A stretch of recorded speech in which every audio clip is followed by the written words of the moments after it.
Fanuli, vëllimi i dytë nga Iliri Ekonomi u prezantua në Vatër, New York. Vëllimi i dytë i trilogjisë Fanuli, Rebel nga studios Iliri Ekonomi, i cili sjell faktet e pa publikuara më parë, u prezantua në New York në kujdesin e Federatës Panshqiptare të Amerikës, Vatra. Vatra u zgjosi vendi i këtij aktiviteti për shkak të lidhjes së ngushtë të Fanulit me këtë organizatë, të cilën ai e bashkëthemeloi në 1913 në patriotë si Faik Konica, Kristo Floqi, Lambi Çikozi, Elia Tromara, Kristo Kirka, Naum Çere, Kosta Kota dhe Pascal Aleksi.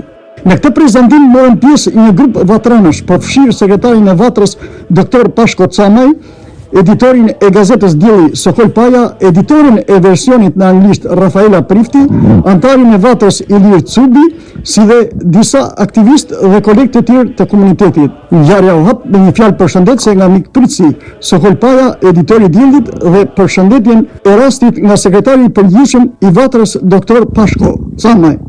Ky prezantim që u drejtua nga Sokol Paja në formën e një bashkëbisedimi, përfshirë gjatë bashkëbisedimit pyetje dhe komente, të cilat u bën nga Dr. Pashko Camaj, Aslan Bushati, Rafaela Prifti, Age Ivezaj, Nuredin Seci, Ramadan Gashi, Gjek Gjon Lekaj, Klara Buda, Valdete Cenalia, Jurgen Vladi dhe të tjerë.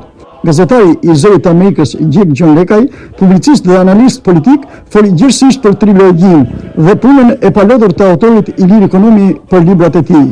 Ai përgëzoi veprën e Iliri Ekonomit si një kontribut nga më të vërejt e kohës për kombin dhe shqiptarinë, duke treguar i Zot Molin e vërtet, e cila është edhe një nga figurat e shqyera të shekullit të kaluar.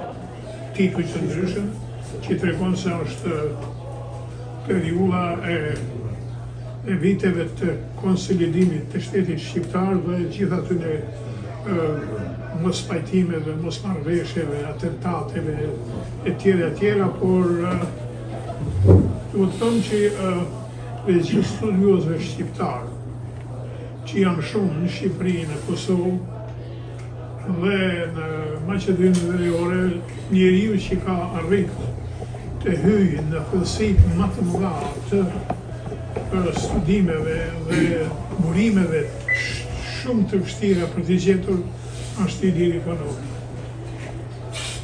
Ka qenë gazetari shumë i nderuar në zërin e Amerikës, njëri prej më të mirëve që ka pas zëri i Amerikës ndonjëherë, dhe ka një kulturë të përgjithshme, sepse ky ka studiuar gjuhën kineze në Kinë dhe ka qenë shumë i suksesshëm. E kam pyet herë një shok të tij në Washington, kur takohet Iliri me kinezën, a flet me kinezën? Po, i kam pyet ta kinezën